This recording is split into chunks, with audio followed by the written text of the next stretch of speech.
नमस्कार. नवीन ब्लॉगमध्ये तुमचं सर्वांचं मनापासून स्वागत. तर आज आपण बनवणार आहे नवरात्री स्पेशल भगरीचे थालीपीठ. तर आज आहे तिसरा दिवस. तर आपण आज भगरीचे थालीपीठ बनवणार आहे. याला भगर पण म्हणतात आणि वराई पण म्हणतात. तर मी इथं एक छोटं पातेलं भगर घेतलेली आहे. इथं घेतलेला आहे अर्धे वाटं साबुदाणा घेतलेला आहे, कच्चा साबुदाणा आहे. इथं घेतलेले आहे शेंगदाणे. इथं थोडेसे शेंगदाणे मी भाजून घेतलेले आहे. इथं घेतलेले आहे 2 छोटे बटाटे धुवून घेतलेले आहे स्वच्छ. आणि इथं घेतलेलं आहे चवीपुरतं मीठ आणि मिरची घेतलेली आहे.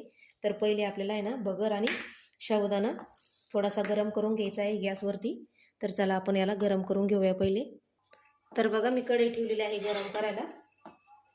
तर आता आपण ही भगर टाकून घेऊया आणि सोबत लगेच साबुदाणा पण टाकायचा आहे आपल्याला आणि शेंगदाणे पण टाकू याच्यासोबत, कारण आपण शेंगदाणे भाजलेले आहे पहिले, पण तरी पण थोडेसे देऊ टाकून त्याच्यामध्ये. आणि याला आता आपण गरम होऊन देऊया.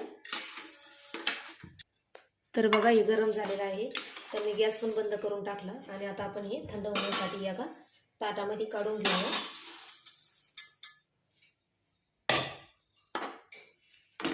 तर हे बघा आता आपण याला थंड होऊन देऊया आणि तोपर्यंत आपण जे 2 बटाटे घेतलेले आहे त्याच्यावाली साल काढून घेऊया आणि किसून घेऊया. तर बघा मी बटाटा किसून घेतलेला आहे आणि आता आपण हे पाण्यात टाकून घेऊया, कारण काळं पडू नये म्हणून. तर आता आपण हे पाण्यात टाकून घेतलेलं आहे.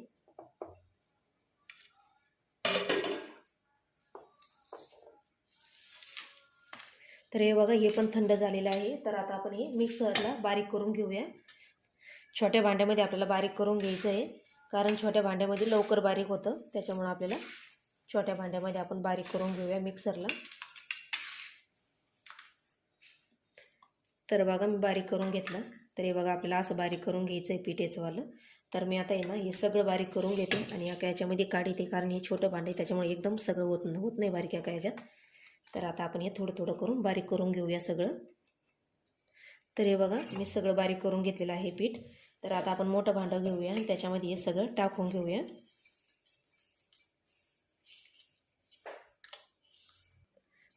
तर बघा मी याच्यामध्ये काढून घेतलं. तर आता याच्यातून आहे ना हे आपण जे किस करून घेतलेला आहे बटाट्याचा, तर तो पिळून याच्यामध्ये टाकूया. तुम्ही बटाट्याचे छोटे छोटे तुकडे जरी केले तरी चालेल. तर आपण आहे ना हे दोनदा करून घेणार आहोत, कारण एका भांड्यात बसणार नाही आहे, कारण खूप मोठं झालेलं आहे पीठ याचंवालं.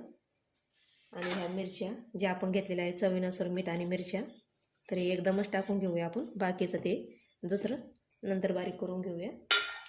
तर याच्यामध्ये थोडंसं पाणी टाकायचं आहे आपल्याला. तर मी इथं 1 तांब्या पाणी घेतलेलं आहे. काय लागेल ते आपण टाकणार आहोत. तर आता त्याच्यात पाणी टाकून हे फिरवून घेऊया. तर हे बघा मी बारीक करून घेतलेलं आहे पाणी टाकून. तर हे बघा असं. तर आता आपण हे ना या पातेल्यामध्ये काढून घेऊया आणि उरलेलं जे पीठ आहे ते पण असंच बारीक करून घेऊया आपण. तर बघा मी सगळं बारीक करून घेतलेलं आहे आणि जे मी पहिला 1 छोटा तांब्या घेतला होता तेवढं पाणी याला लागलेलं आहे. तर हे बघा असं झालेलं आहे. तर आता आपण याला आहे ना बाजूला झाकून ठेवूया. तोपर्यंत आपण याला डांगर करून घेऊया. त्याच्यासोबत खाण्यासाठी याला डांगर पण म्हणतं, कोणी कोणी भोपळा पण म्हणतं.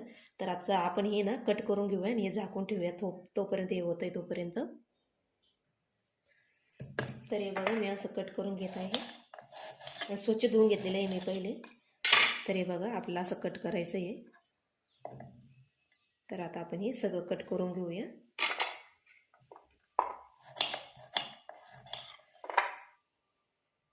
तर बघा मी डांगर कट करून घेतलेला आहे आणि त्याच्यासाठी इथं मिरच्या घेतलेल्या आहे. तर या मिरच्याचा आपण ठेचा बनवून घेऊया. तर बघा मी ठेचा बनवून घेतलेला आहे. तर इथं गॅस ऑन केलेला आहे. तर आपण टाकूया तेल. तर मी शेंगदाण्याचं तेल वापरत आहे, तुम्ही तूप पण वापरू शकता गावरान. तर बघा मी तेल टाकून घेतलेलं आहे. तर तेल गरम झालं का तर आपण ही मिरची टाकून घेऊया ठेचा केलेल्या. तर बघा तेल गरम झालेलं आहे. तर हे बघा मिरची मी टाकून घेतली. आपल्याला तेलामध्ये थोडीशी मिरची परतून घ्यायची आहे, कारण मग उगीर नाही लागत. तर बघा मिरची आता आपली परतून झालेली आहे. तर आपण टाकून घेऊया आता डांगर किंवा भोपळा.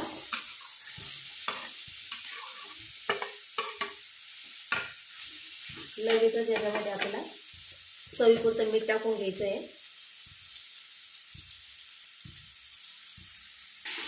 तर बघा मिक्स करून घेऊया आता आपण.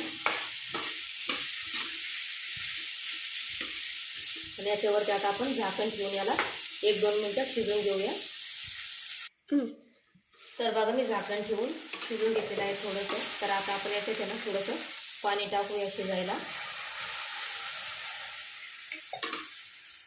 आणि एका साईडला ठेवूया दुसरीकडं. तर बघा मी कढई ठेवून घेतलेली आहे. याच्यात थोडंसं तेल टाकते आणि मी शेंगदाण्याची चटणी करून घेणार आहे ती उपासाची. तर हे बघा इथं शेंगदाणे घेतलेले आहे भाजलेली. याच्यातच मी मिरची बारीक करून घेतलेली आहे. तर याच्यामध्ये शेंगदाणे घेतलेले आहे आणि चवीपुरतं मीठ आणि मिरची घेतलेली आहे. तर आपण हे मिक्सरला फिरून घेऊया. तर बघा तेल पण गरम झालेलं आहे आणि मी शेंगदाणे आणि मिरची आणि मीठ बारीक करून घेतलेलं आहे. तर आपण आता हे याच्यात टाकून घेऊया आणि परतून घेऊया छानपैकी मिरची, कारण ही उपासाची मिरची आहे. तर बघा आपली मिरची परतून झालेली आहे. तर आपण गॅस बंद करूया आणि थंडी झाली का याला पॅक बंद डब्यामध्ये ठेवली का तर ही एकदम कुरकुरीत राहते. अशी उघडी ठेवायची नाही तर ही मऊ पडती. तरी थंड झाली का आपण ही डब्यात पण भरू शकतो आणि किती दिवस जाते म्हणजे उपासाची चटणी. तर चला आता हे झालेलं आहे बाजूला काढून घेऊया. तर बघा मी बाजूला डांगर ठेवलं होतं. तर डांगर पण आपलं थोडंसं राहिलेलं आहे. तर आपण याच्यामध्ये आता ना शेंगदाण्याचा कूट टाकून घेऊया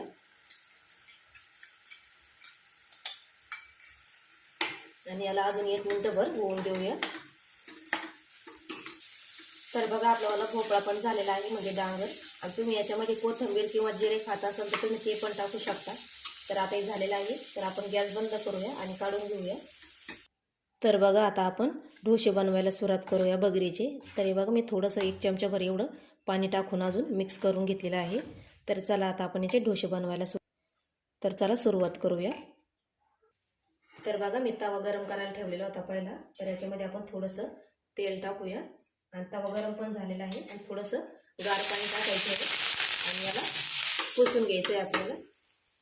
आणि आता आपण टाकूया हे मिश्रण जे केलेलं आहे ते.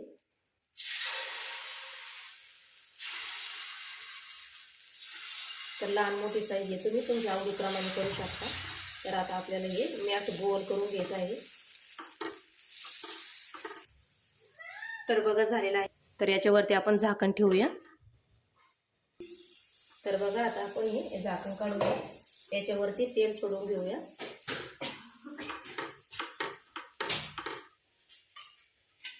आणि याला आता आपण पलटी करून घेऊ.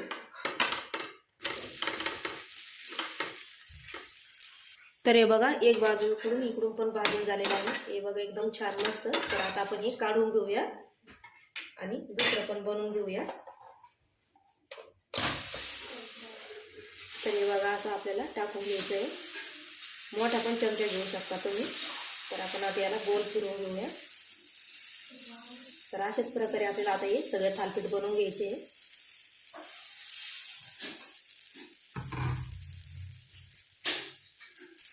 तर हे बघा मी पलटी करून घेतलेला आहे. एकदम छान मस्त भाजलेला आहे इथून पण.